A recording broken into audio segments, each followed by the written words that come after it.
Right, welcome back. It's part 10, isn't it? Yeah, this is probably going to be a disaster because I'm filming it on a different device.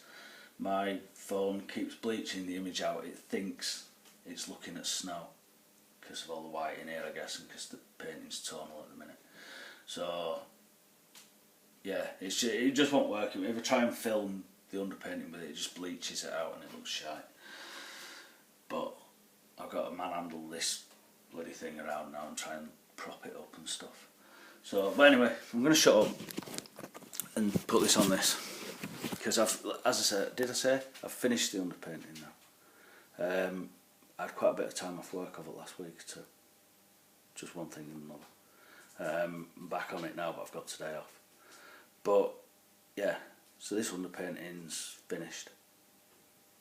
Meaning, I've kind of gone as far as I can in monochrome. Oh, there's no point doing any more. I've got everything in there that I need to start applying colour now. So I'll bring it in close so you can have a look. And hopefully you can see that it's starting to emerge now. It's just starting to sort of grow out of, well, just all these little marks, all these thousands and thousands of tiny little sort of dark marks and mid-tones now. And it's starting to look like something. It's not necessarily looking like a perfectly representational image or an illustrative kind of image of the thing. It's just paint, isn't it?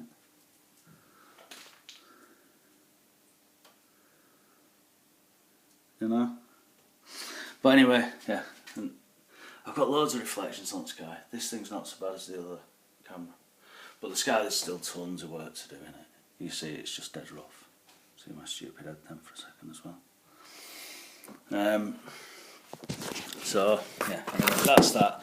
And now, I've got to start thinking about colour on my palette. And this is the palette I'm going to use for 90% of painting. I'm a little concerned now, looking at it, that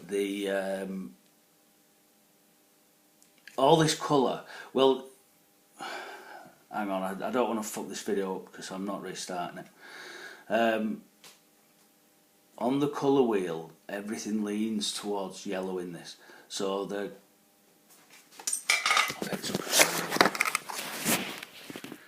so the sky's blue, yeah.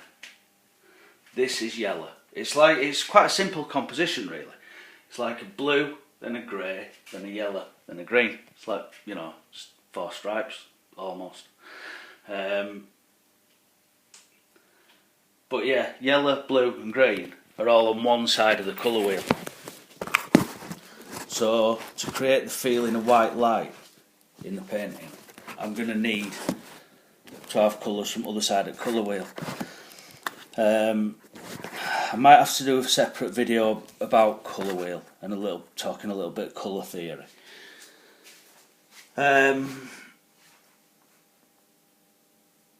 Yeah, because it's not that hard, but I could easily just make a right mess of trying to explain it. But essentially, if you've got two colours from opposite sides of the colour wheel,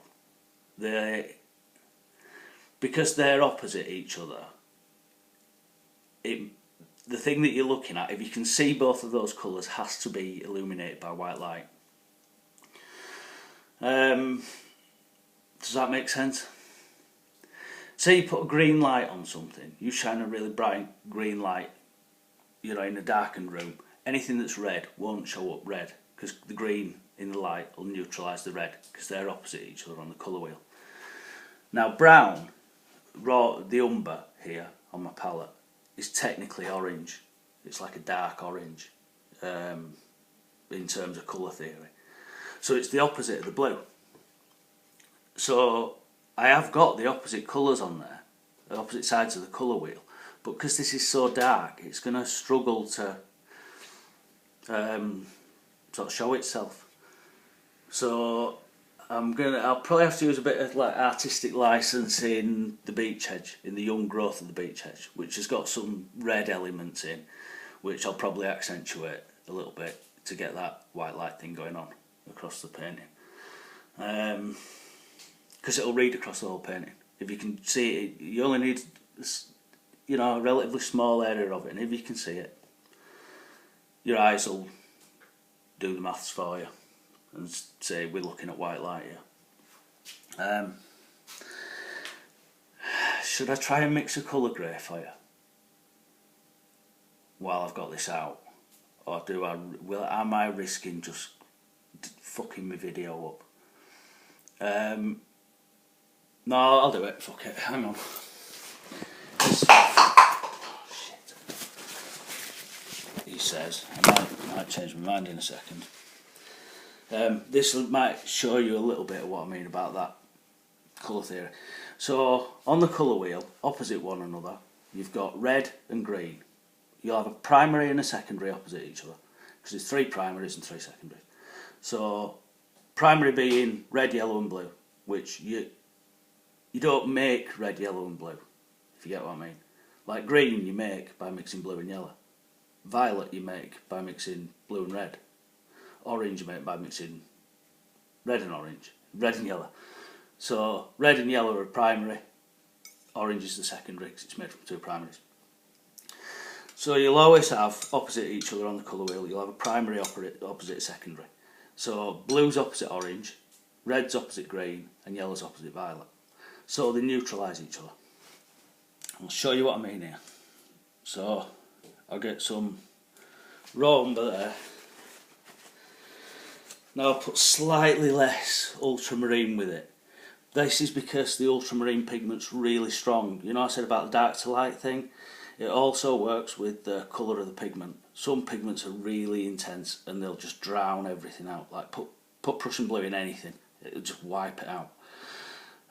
So if I mix these two together, I'll get what's called a coloured grey.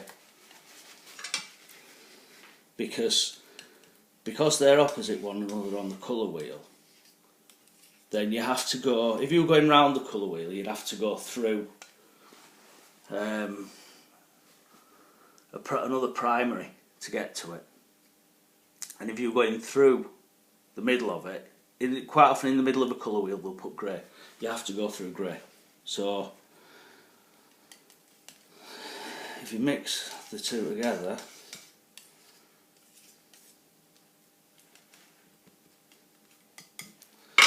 and then have I mixed that thoroughly enough? Probably not. I'm rushing this a bit for the sake of the video.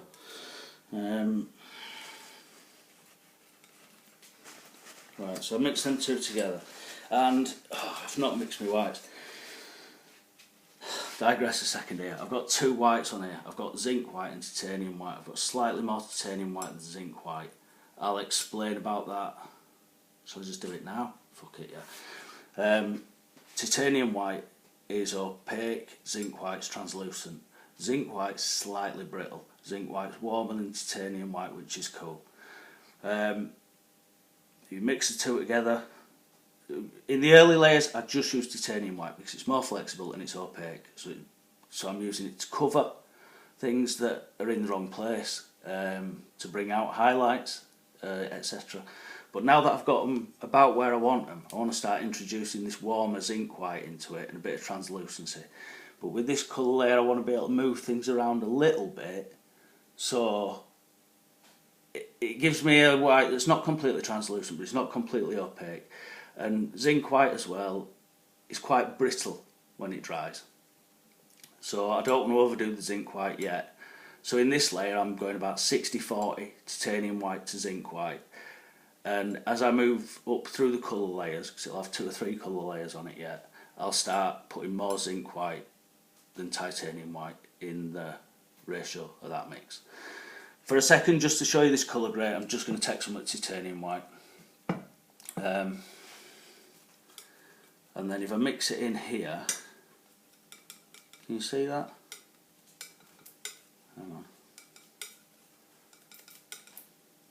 Oh, hang on, where's the camera? There. I've got grey, a neutral grey. Well, actually, it's leaning slightly towards the blue. Still, is that you can see it. But this is one of the good things about this, is you can warm it up or cool it down. So, if I take a bit of it here, and I put, in fact, like I did with the other thing with the dark to light, I'm taking this and adding it to this, because I know this raw umber's the weaker pigment here. So, I don't know what you'd fucking call that, strong to weak or something.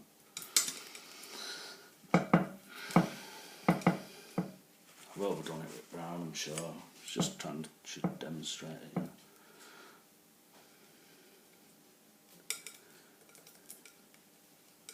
So there I've got a warm grey. I'll put the camera on it in a second so you can see properly. And this is my original one, and down here I'll do one that I'll mix a lot more blue into, so I can pull it right out to the blue end, which will be a really cool kind of grey. And obviously the fact I'm using titanium white on its own without the zinc white mixed into it yet is going to cool that down further. So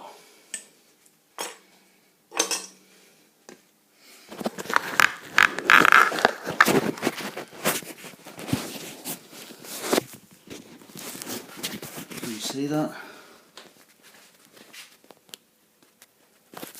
I've got like oh shit, I just brought the screen.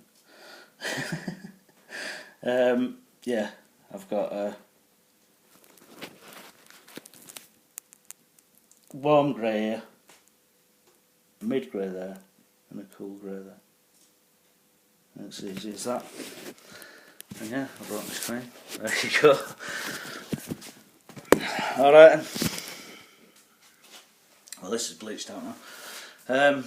Yeah, see you soon.